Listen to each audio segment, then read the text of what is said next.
Test cricket থেকে সাকিব আল হাসানের বিদায়টা তাহলে তার ইচ্ছা অনুযায়ী ঘরের মাঠে খেলেই হচ্ছে। বিসিবি সভাপতি ফারুক আহমেদ আজ পরিচালনা পরিষদের সভা শেষে সংবাদ মাধ্যমকে সেরকমই ইঙ্গিত দিয়েছেন। দক্ষিণ আফ্রিকা সিরিজে ঘরের মাঠে সাকিবের শেষ টেস্ট নিয়ে ফারুক আজ বলেছেন, সাকিবের সঙ্গে আমার যোগাযোগ হয়েছে। সাকিবের খুব ভালো সম্ভাবনা আছে বাংলাদেশ থেকে অবসর নেয়ার।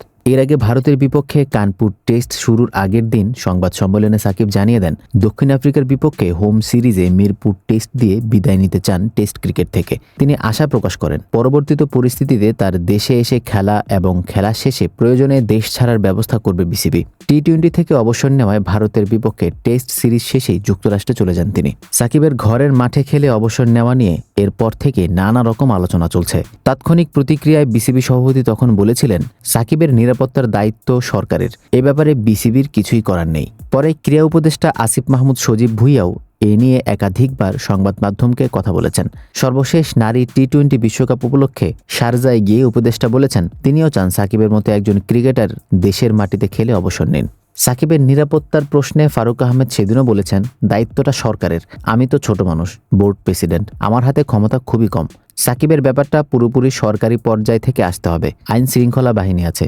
উপদেষ্টা আছেন, প্রধান উপদেষ্টা আছেন, তারা সিদ্ধান্ত নেবেন। মিরপুর শেরেবাংলা স্টেডিয়ামে নিজের নিরাপত্তা নিয়ে অবশ্য সাকিবও খুব একটা চিন্তিত নন বলে জানা গেছে। তার মূল দুশ্চিন্তা হচ্ছে দেশে খেলতে এসে পরে আবার দেশ ছাড়তে পারবেন কিনা সেটা নিয়ে। এই দুশ্চিন্তার যৌক্তিক কারণও আছে। সরকার পরিবর্তনের পর ঢাকার আদাবর থানায় হওয়া এক হত্যা মামলায় আসামি করা হয়েছে মাগুরার প্রথম আসনের সাবেক সংসদ সদস্য সাকিবকে। তাছাড়া 5 আগস্ট আওয়ামী লীগ সরকারের পতনের পর এখন পর্যন্ত গ্রেফতারকৃতরা ছাড়া আওয়ামী লীগের কোনো সংসদ সদস্য বা নেতাকে প্রকাশ্যে দেখা যায়নি। দেশে ফিরে দক্ষিণ আফ্রিকার বিপক্ষে টেস্ট খেললে সাকিবই হবেন প্রথম সেরকম কেউ। সবাই সব রকম নিরাপত্তার কথা বললেও খেলা শেষে সাকিবের দেশ ছাড়তে পারা নিয়ে প্রকাশ্যে কেউ কিছুই বলছে না। তবে বিসিবি সভাপতি আশ্বস্ত করেছেন, মিরপুরে সাকিবের নিরাপত্তার বিষয়টি তারা দেখবেন। আমাদের যতটুকু ক্ষমতা আছে, ও ইনডোরে যাবে, মাঠে খেলবে, প্র্যাকটিস করবে, এই সব কিছুর দায়িত্ব নেওয়াটা আমাদের জন্য খুব সহজ। এটা আমরা নিতে পারবো। সাকিব চাইলে আসতেই পারে, খেলতে পারে।